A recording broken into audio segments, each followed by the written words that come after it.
শত শত কিলোমিটার মানুষ হেঁটে এসেছে, তার নজির আজকে আবার পাইলাম আমরা এখানে।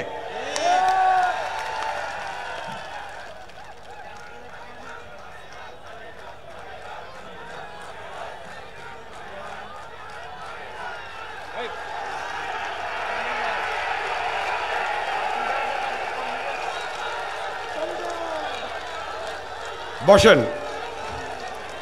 বসেন বসেন বসেন বসেন, বসতে হবে।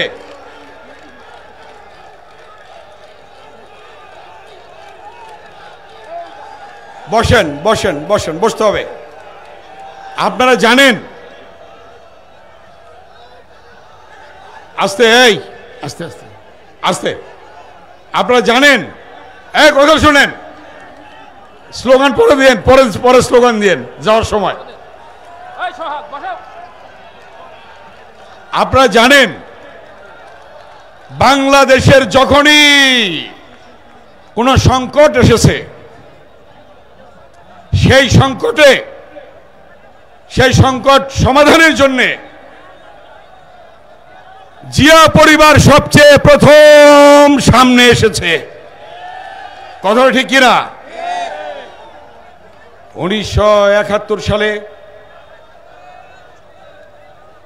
মানুষ যখন দিক বিদিক ছুটছে, দিশেহারা মানুষ কোথায় যাবে, কি করবে, তখন ওই কালুরঘাট বেতার কেন্দ্র থেকে, চট্টগ্রাম থেকে স্বাধীনতার ঘোষণা দিয়েছিলেন শহীদ রাষ্ট্রপতি বীর উত্তম। কথাটা ঠিক কিনা? ওই সংকটকালে জিয়াউর রহমান স্বাধীনতার ঘোষণা দিয়ে সশস্ত্র সংগ্রাম শুরু করেছিলেন। 30 লক্ষ শহীদের রক্তের বিনিময়ে, 2 লক্ষ মানুষের মা বোনের উজ্জ্বতের বিনিময়ে আমরা পেয়েছিলাম স্বাধীনতা। এর পরবর্তী ইতিহাস জানেন। এরপরে একদল হলো, সেই একদল হওয়ার পরে কি হয়েছিল?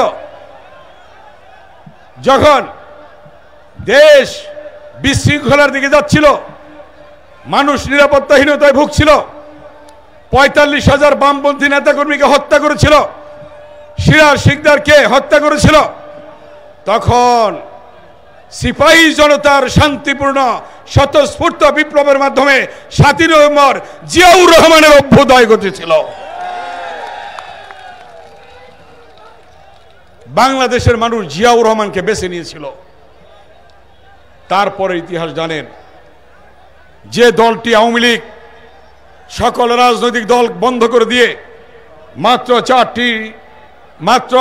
একটি দল রেখেছিল, সেটা কি? বাকশাল। এই সাংবাদিক বন্ধুরা এখানে আছেন, সকল সংবাদপত্র বন্ধ করে দিয়ে মাত্র 4টি সংবাদপত্র চালু রেখেছিল, সব বন্ধ করে দিয়েছিল। শেখ মুজিব, মানুষের কথা বলার অধিকার ছিল না। এই যে দেখেছেন কিছুটা আপনারা, ওই শাসন আমল তো অনেকে দেখেন নাই। এর পরবর্তীতে শহীদ রাষ্ট্রপতি জিয়াউর রহমান এসে সকল রাজনৈতিক দল খুলে দিলেন, বহুদলীয় গণতন্ত্র প্রবর্তন করলেন। শুধু তাই নয়, সংবাদপত্রের স্বাধীনতা দিলেন। ওই ঢাকায় যে প্রেস ক্লাব, টিনের ঘর ছিল, ওই প্রেস ক্লাব বিল্ডিং করে দিলেন জিয়াউর রহমান। দেখবেন প্রেস ক্লাবের মধ্যে লেখা আছে জিয়াউর রহমানের নাম।